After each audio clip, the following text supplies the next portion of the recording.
నమస్కారం ఘంటారావానికి స్వాగతం ముందుగా ప్రధాన అంశాలు గిరిజన ప్రాంతాల్లో డోలీ మోతలు కట్టడి చేయాలన్న సీఎం ట్రైకార్ జీసీసీ ఐటీడీఏలను క్రియాశీలకం చేయాలని ఆదేశం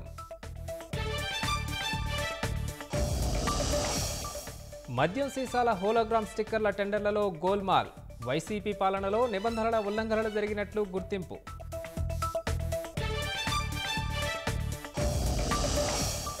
భూదోపిడీపై నిలదీస్తే పెద్దిరెడ్డి తప్పించుకు తిరుగుతున్నారు భద్రత పెంచాలని చిల్లర రాజకీయాలు చేస్తున్నారన్న మంత్రి రాంప్రసాద్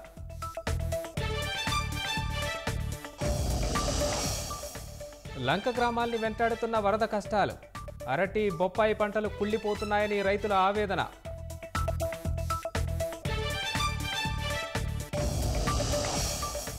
కేరళలో కొండచర్యలు విరిగిపడ్డ ఘటనలో 93కు చేరిన మృతులు 5 కోట్ల ఆర్థిక సాయం ప్రకటించిన తమిళనాడు సర్కార్